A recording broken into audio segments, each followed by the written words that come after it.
think Crawford is way better than Floyd Mayweather. We already know. We knew Crawford is a great fighter. Listen, Crawford Mayweather would have been an amazing fight in their prime. Just like you insert Ray Leonard in there, just like you insert Ray Robinson in there. What a round robin that would have been. Try. You catch him, he want to catch you back. Mm-hmm. You know what I mean? You fighting Bud, he's not.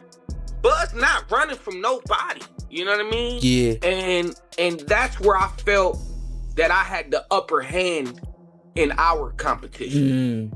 Boxing fans, imagine this.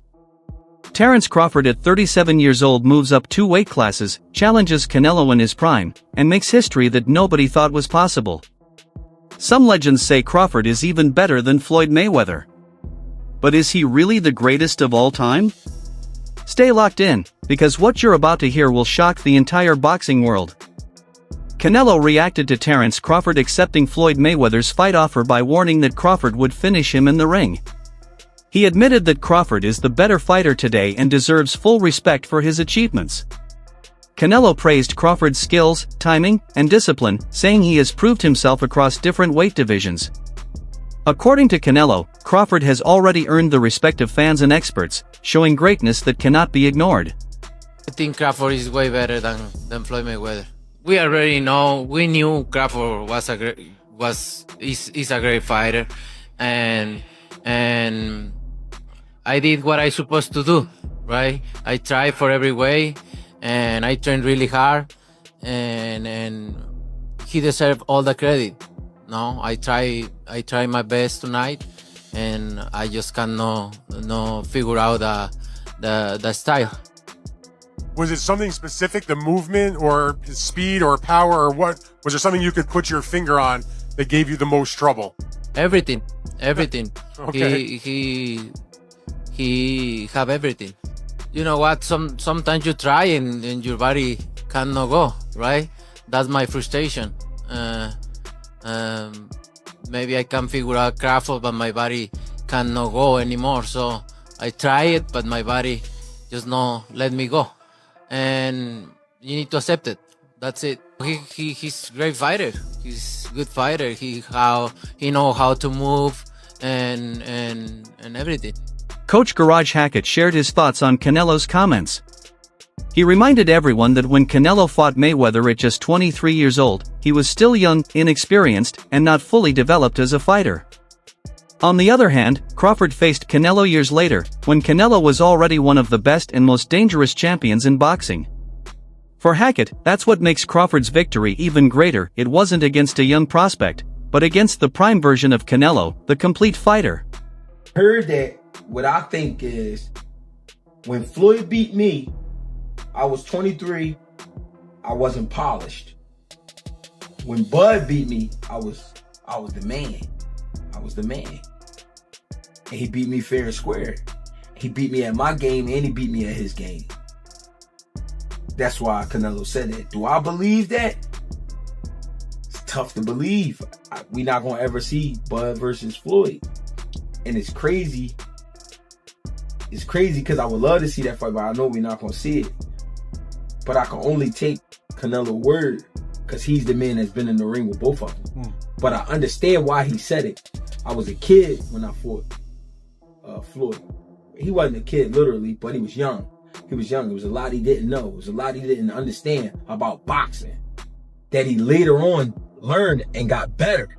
But Bud beat the better version of me, even though it's the ran down version.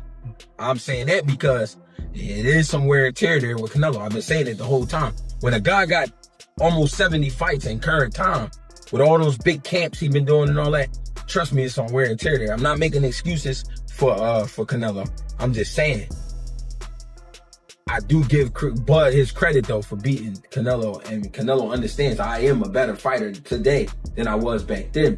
But that's hard to say because Floyd, you know what I'm saying? I feel like Bud took maybe 20% of what Floyd did and added that to his repertoire for this fight. So that's why I'm saying it's tough to say that. Joe Rogan was blown away by Crawford's win over Canelo Alvarez. He pointed out that Crawford, at 37 years old, moved up 2 full weight classes to take on Canelo. That kind of leap is almost unheard of in boxing history, especially at that age. Rogan said this wasn't just another victory, it was a historic achievement that proved Crawford's greatness and placed him among the most extraordinary athletes the sport has ever seen.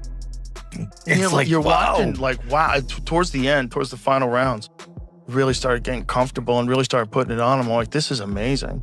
You know, one of those rare, like, that's history, obviously, right? Watching somebody do, you shouldn't be able to do that. You shouldn't be able to fight at that weight for the first time ever. Against one of the greatest, greatest of all time, fucking, and do what you did. It is beyond, like, my favorite, an outlier. You're beyond an outlier. You're an anomaly. Yeah. Something you know, special. And something another really one, 30, special. I believe he's 37. Yeah. One of those where you shouldn't be able to do that by any account.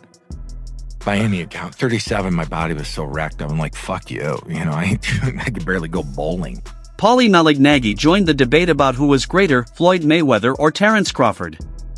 He explained that this kind of debate may never have a clear answer, because each fighter belongs to a different era with unique challenges. Paulie said Mayweather's perfect record speaks for itself, but Crawford's rise through multiple divisions and victories over elite opponents are equally impressive. For him, the discussion itself is exciting, and it's what makes boxing so fascinating, even if fans will never fully agree. 154 pounders and it was in a young Canelo and a very tough Cotto who was punching very hard from 40 to 54. You know, remember Cotto had knocked out Delvin Rodriguez at 54. He'd still done some damage at 54, and I thought won a title at 60. Yeah, and I thought he knocked out Martinez at 60, and I thought he gave Mayweather a pretty good fight at 54. I don't know. I can't say I disagree or agree. I just think that Mayweather, because it's so far away, so long ago, you know, and people sort of start to underestimate the things he did. You know, people talk about Canelo takes his repertoire from the Mayweather repertoire. No, he doesn't. Mayweather fought ex-champions. This guy's fighting guys who will never even may never smell a belt in their life, and he was fighting them. So you know, Mayweather, even if you're saying, he didn't fight the very best, he still fought champions and ex-champions, even at 47, even at 54. Former champion Timothy Bradley gave a strong opinion. He believes Crawford has the tools to beat Mayweather as well. Bradley said Crawford's intelligence, adaptability, power, and technique could break down Floyd's legendary defense. He argued that Crawford's ability to adjust in the middle of a fight, combined with his sharp timing, would make him extremely dangerous even for prime Mayweather. Bradley's view shows the high level of respect Crawford has earned. He's seen not just as great, but as a fighter who could surpass even the untouchable legends. The GOAT, oh absolutely. But Terence Crawford will whoop his ass. He would beat Floyd Mayweather. I'm telling you right now, he will beat Floyd Mayweather too. He will beat him too. He got everything it takes to beat Floyd. Floyd struggled in the first half against Zab Judah. Zab Judah, a damn terrific fighter. Terrific fighter, but he ain't no damn Terence Crawford. Especially from the southpaw position. Floyd didn't like fighting southpaws. Floyd reached with that right hand. You think he's gonna reach against one of the best back foot counterpunchers in the game? He gonna reach with that right hand against Crawford? He gonna get slept reaching with that backhand. The way he reaches with that. That level change backhand he throws too? No, man, that pull jab he does too, that ain't gonna work. That is not gonna work. Floyd got a 72-inch reach. Yeah, he had quickness, fast reflexes. However, Crawford got all of that too. He got all of that too. And he got a 75-inch reach. Great counterpuncher. Can concentrate all night. Can put pressure on Floyd. He can even invite Floyd in. Yep, I noticed. Floyd's not having success. He started to step on the gas. That's what he do. And he gonna run into problems with Crawford because Crawford hits harder than him. Some boxing voices argue that if Crawford wants to go beyond Mayweather's legacy, he must take on a massive challenge, Dimitri Bivol. Known for his size, skill, and dominance at light heavyweight, Bivol would be the ultimate test. Supporters of this idea believe that if Crawford could beat Bivol, it would seal his place as greater than Floyd. Such a win would prove he can defeat bigger, stronger, and technically brilliant fighters, achieving something Mayweather never attempted.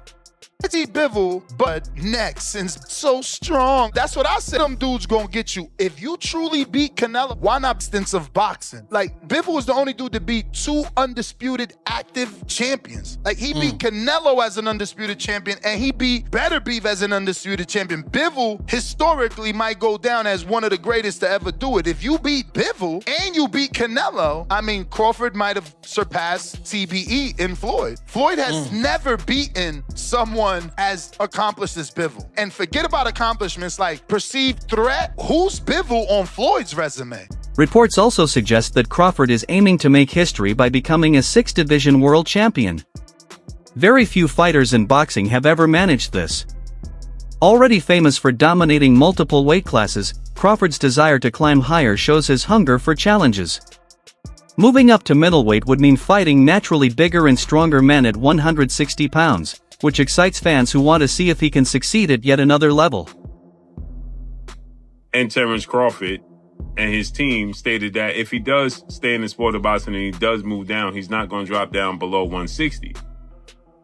And so it's being reported that Terence Crawford wants to become a 6th division champion. And a guy that he had his sights set on is now calling him out aggressively and daring him to come down and fight him. And that's Janibek, who is seen to be the best 160-pounder in the world. And he's the unified IBF and WBO 160 middleweight world champion. The middleweight division, 160, is a glamour division. There's the top 3 glamour divisions in the sport of boxing is welterweight, 147. Terence Crawford knocked out every opponent he faced at welterweight and became undisputed there. Adding even more drama, Janibek Alimkhanuly has publicly called out Crawford, telling him not to be afraid to fight at middleweight. Janibek, an undefeated champion with a growing reputation, sees this as his chance to make history against one of the best fighters alive. For Crawford, accepting this challenge could secure his legacy and prove he can dominate yet another division. Whether this fight happens or not, the possibility alone has fans buzzing. Crawford's future path is now one of the most watched and debated stories in the boxing world. He faced at welterweight and became undisputed there. The next glamour division is middleweight, 160, that Marvin Hagler, made famous, many middleweights, Sugar Ray Robinson. It's a glamour division, right? Sugar Ray Leonard moved up there, Tommy Hearns, that's a glamour division. And obviously, the division that carries the sport of boxing when it's on top is the heavyweight division. Then you can make a case for the lightweight division, so on and so forth, right? I would say the lightweight division is number 4. So Terence Crawford became a champion at lightweight, right? So with that said, you have Janibek, who's seen as the best fighter there. He's the IBF WBO champion. You will notice that he never wastes any steps while he's in the ring. He will pivot just enough to take away the angle from the person in front of him, then he will reset in the center of the ring, and his movement and his footwork was just perfect. And it was a little sidestep either way to put him into the position to be able to land punches back. And he would also use his front foot to apply pressure with them small little steps, waiting for that moment to land them punches. And if you train boxing, you should be constantly working on the specific footwork things that you need to work on, because you might agree with me, but without good feet, nothing else matters.